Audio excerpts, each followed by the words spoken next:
I've got 4 of these farmhouse style cabinet doors that I'm going to be restoring. They have this really nice grapevine motif here, combined with some clear panels. These are from a house that is 110 years old. And what appears to have happened is this glass was initially painted with enamel. Over the decades of cleaning and exposure to the sun, the UV in the sun has caused that color to completely fade and disappear. So my job is going to be disassembling this piece and painting all of these with fresh color using vitreous enamel. This is an enamel that's made from glass, and all of these pieces will be fired in a kiln so that that enamel fuses with this glass and becomes permanent so that those colors will never fade again.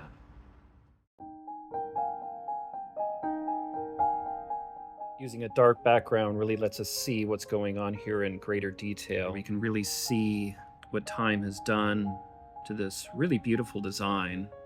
Looking at this again in the light, we can see that we do have some cracks.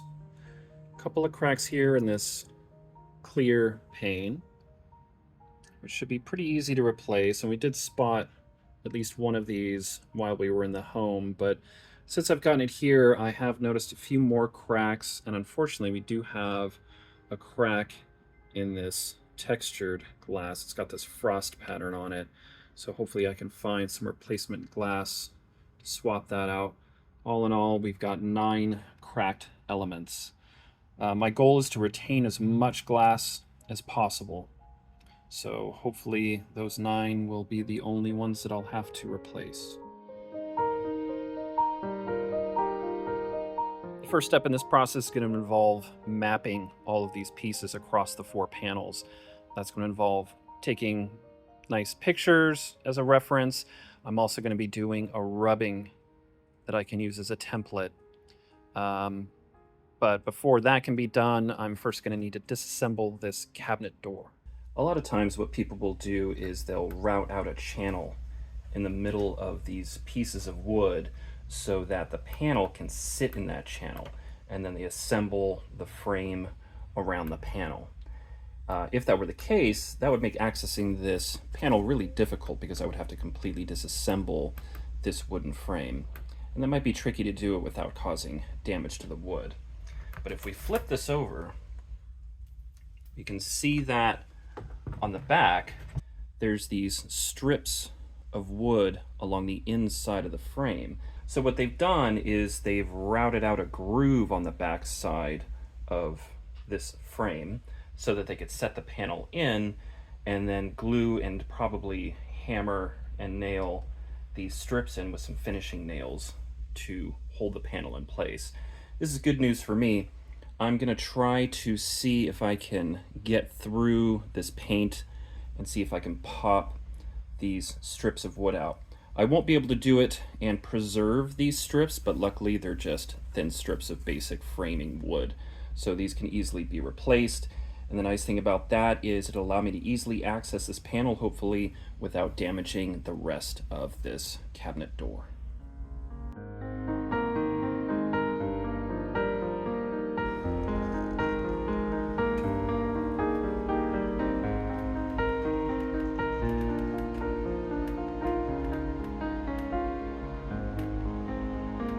Alright, I've gone through this a couple of times with my hobby knife. Let's see if I can get in here with my chisel. This chisel's probably as old as the stained glass. This was my grandfather's. He was born in 1919. Excellent. That popping noise is music to my ears right now. That's the glue separating from the cabinet. So I have to take my time here because I don't want to damage the cabinetry wood. But I'm just going to go around and try to keep this separation going. And what I really want to do is find the finishing nails. And I think there's one right here, because those will be the main points of contact that if I loosen those up, The rest of this should pop out just fine.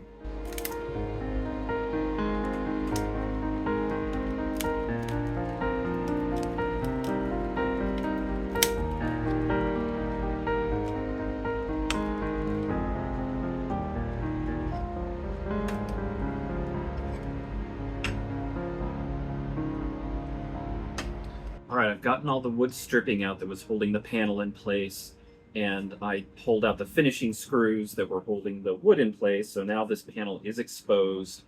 I can tell that it is not cemented in, so it shouldn't be too difficult to take out. My biggest problem now is this is kind of a tight fit. They really fit this to match, and I'm a little worried that it's going to be a little flexible, so I'm going to have to be pretty careful here not to bend the panel too much as I'm trying to get it out, especially with this tight fit. So let's see what we can do.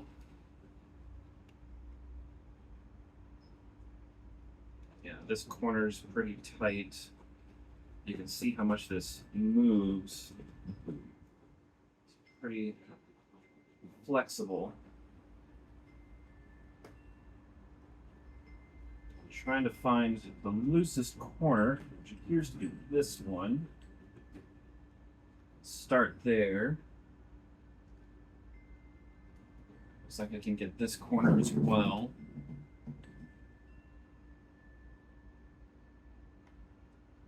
In a way, that flexibility is working in my favor because since this is such a tight fit, it's letting me work with those corners that I can get out. See if I can get this side out. If I can do that, I can pull on this side, get it out that way. There we go. All right, now I've got a little leverage to work with.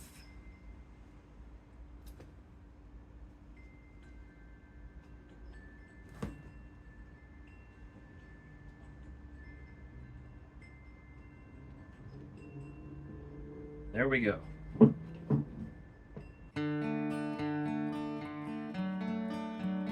So I've got panel number 1 mounted and secured in my window, and I've taped over some tracing paper.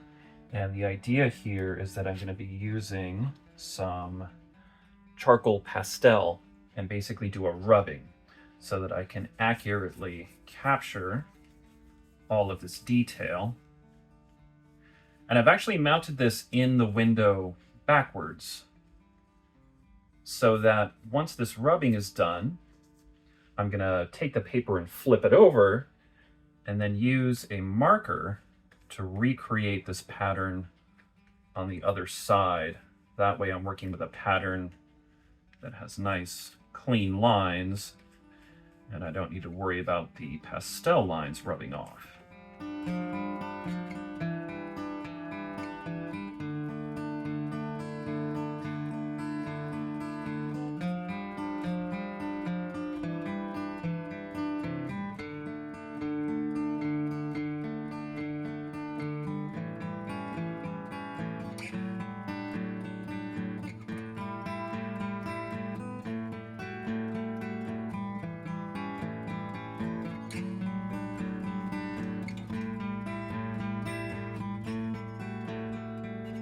Okay, I think I've captured everything there.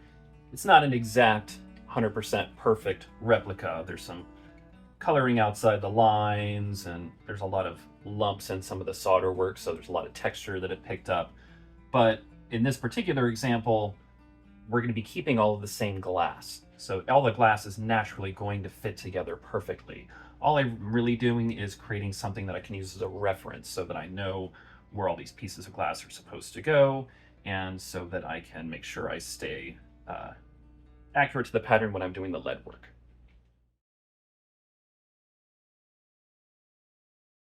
Back in the studio now with the original panel as well as the template, the rubbing that we'll be using to keep track of all of these pieces as I now disassemble this panel.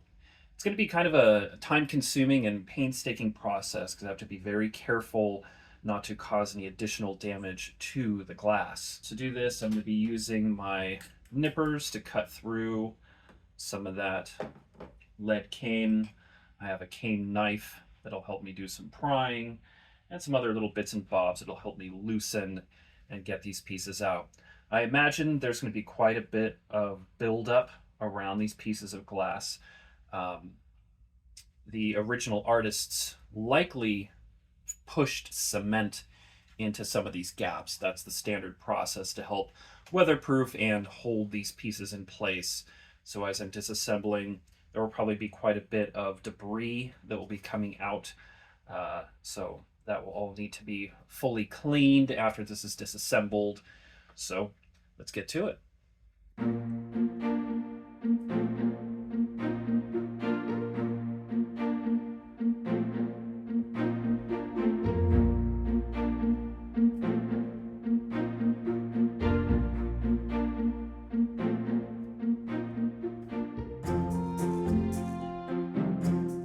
So there's one piece gone. As you can see, quite a bit of debris that's accumulated in there. And you can see how a lot of that has stuck to the glass, as well as some of that cementing that I talked about. So after I get all of these pieces removed, these will all need a very thorough scrubbing and careful scraping to make sure that I get all of that debris off.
All right, well, that's one panel disassembled.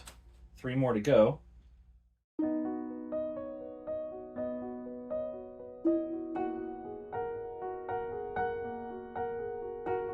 So the painting on this piece is finished now. All of the clear glass has been cleaned, gotten all of the cement and debris off. All the broken pieces have been replaced. And I did find for these leaf pieces, they have a specific texture on the back. It's this frosted look. It's called glue chip glass. And I was able to find a perfect example of that glass so that I could perfectly replace some of those that were broken. I tried to create some visual interest by creating some variation in the colors. So with these blue, for example, some of these are a lighter blue, and then I've got some darker blue. But I also tried to not go too heavy with the color. This glass has a texture on the back of it that gives it a almost jewel-like appearance when viewed from the front. It adds some nice texture, and I wanted to make sure that the visibility of that texture was still very present. And as I'm putting this back on the stencil, I do see some pretty big gaps here, especially as we look at these grapes. Pretty large gaps here, gaps around here. I did notice that in the original, a lot of the glass pieces kind of rattled and were kind of loose in those spaces, I think, because of these gaps. So I'm going to try my best to use solder creatively, maybe use extra bits of the lead to try to fill some of these gaps so that we get a nice tight hold so that it'll last longer as the cabinet opens and closes. Number one, you won't have those rattles, but it'll also reduce risk of fractures of the glass and just allow the panel to hopefully go on for hundreds of years without needing further fixes or repairs.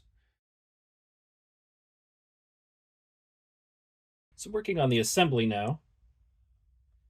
Got all the pieces painted, of course, arranged. I've already done quite a bit of assembly so far, but I thought I'd give you a little insight into this process.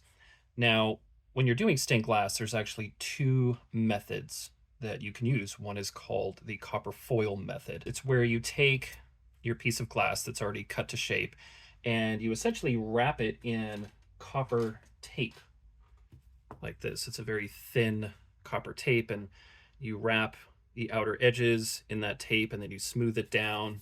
And once you get those pieces on your pattern, you then just solder the pieces together. Solder doesn't stick to glass, so that copper tape is what allows the solder to stick.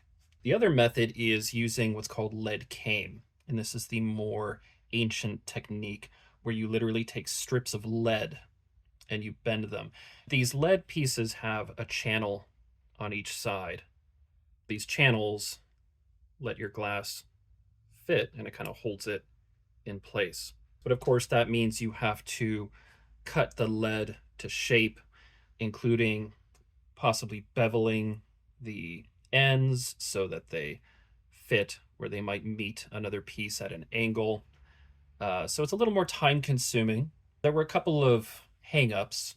I had to special order the size of lead came that this piece was assembled with originally, and I wanted to continue that. So I had to order some of that.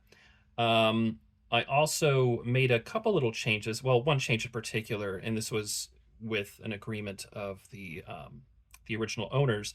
These structural crossbars were initially thick pieces of lead cane.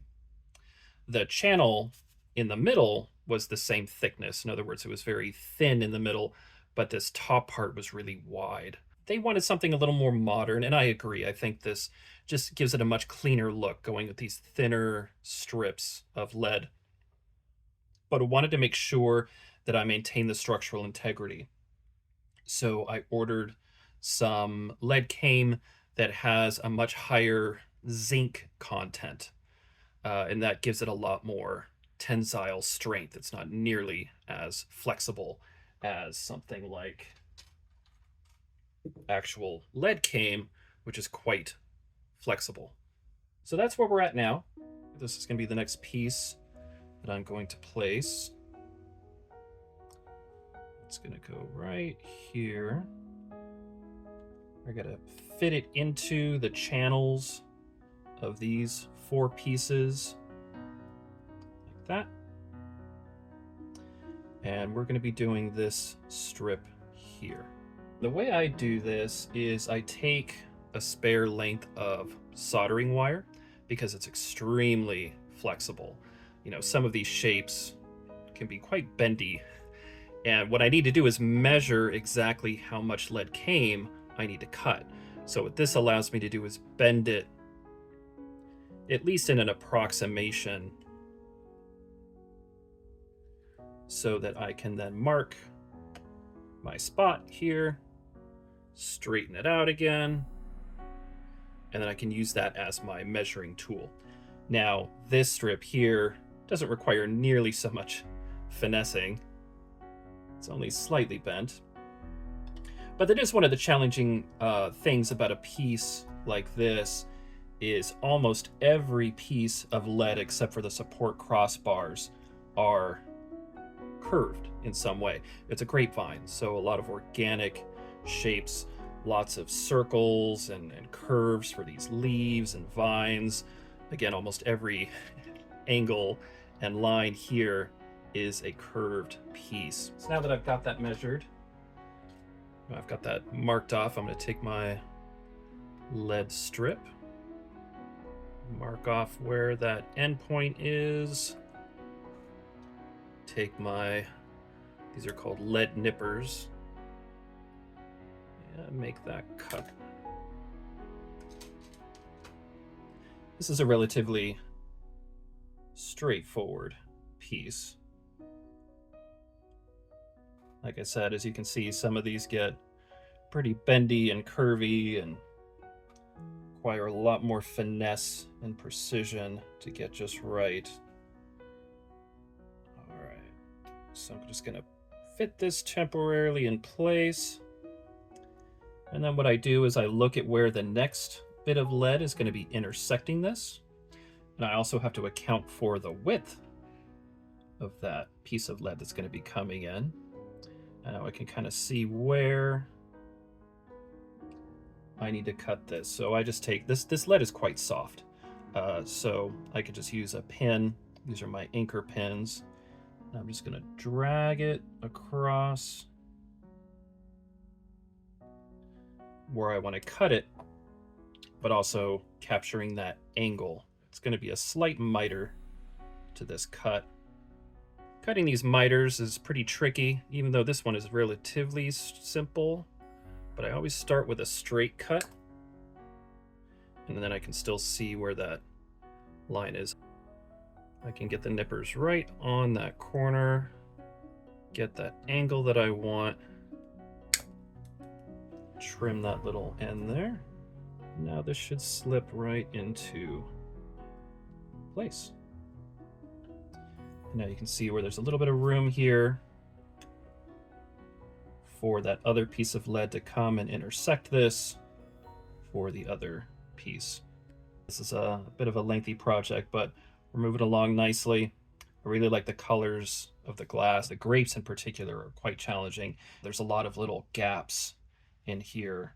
So trying to, I even marked some of them with pencil, so I need to pay special attention there. And usually what I'll do is I'll take, some of these smaller pieces of lead and I'll cut them to shape and kind of just drop them in to kind of fill those gaps.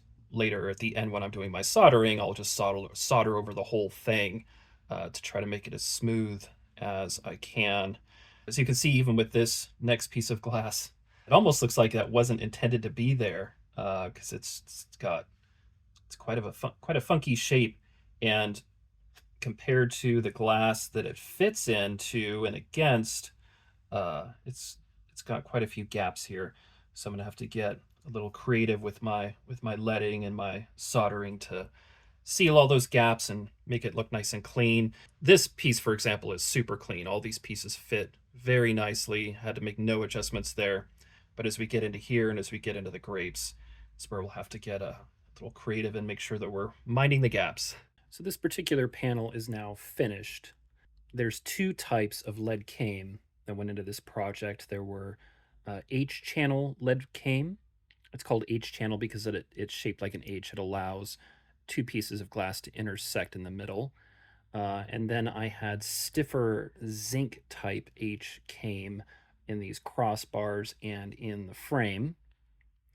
All told, across all four panels, it took just shy of 100 feet of the soft H-channel lead cane that was used in the organics, the leaves, the grapes, the vines, and I would say about 30 feet of the stiffer zinc lead cane for the framing of the crossbars. It doesn't look like a whole lot when you're looking at them, but once you start using it, when you have all these organic shapes and all these circles and curves, it consumes a lot of material very quickly. Previously, there were a lot of visible gaps in between the pieces of glass, and I did my best to try to fill those with the solder, creative use of solder, and some of the lead cane as well. This has also already been puttied. And what I mean by that is I pushed cement into all of these gaps, and what that does is it reinforces the glass panel. The last panel, when I took it out, originally it was extremely delicate. You could hear the glass pieces rattling as the piece was moved around. But now with this cementing that I've done, this is quite sturdy. No rattling. All the pieces are fixed in place. And when this cementing and putty fully sets and fully cures, it'll be like stone. So it will last an extremely long time. And with things like cabinet doors, you really want to have that durability taken into account because these doors are going to be opened and closed, repeatedly over generations and decades. So durability is top priority. So I really think that with that cement in there and with these zinc reinforced H-cames that I used for these crossbars in the frame. I think these will last for quite a long time. And we're at the final stages now of restoring these beautiful 110-year-old stained glass cabinet doors. Such a journey, a lot of unexpected bumps in the road, but we finally got there. These panels are now fully restored. Quite sturdy, as you can see, compared to how they originally were in such a delicate condition. Last step is to secure them in their original cabinetry. I've got some clear silicone here, and what I'm going to do is just apply some of this into these corners just to make sure we get a nice firm grip on those panels for decades to come. I'll apply just a little bit on the sides as well. Now that we've got that applied, we will set the panel into the door. It's amazing how solid and secure this feels compared to how it felt originally. Removing it from this cabinet door, the glass was rattling, the lead cane had deteriorated. Overall, the panel was so delicate, and now it's quite firm, robust, with this reinforced zinc crossbars and framing, and the heavy cementing that we did. Everything just feels so much more solid and secure.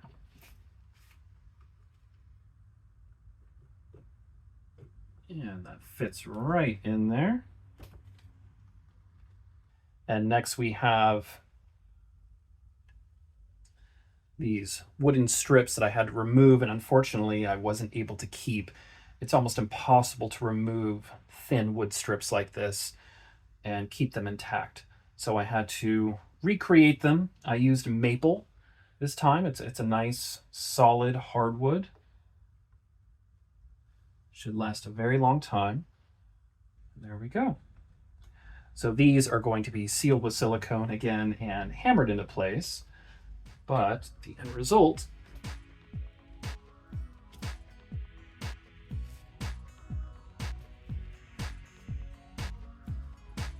is this beautiful,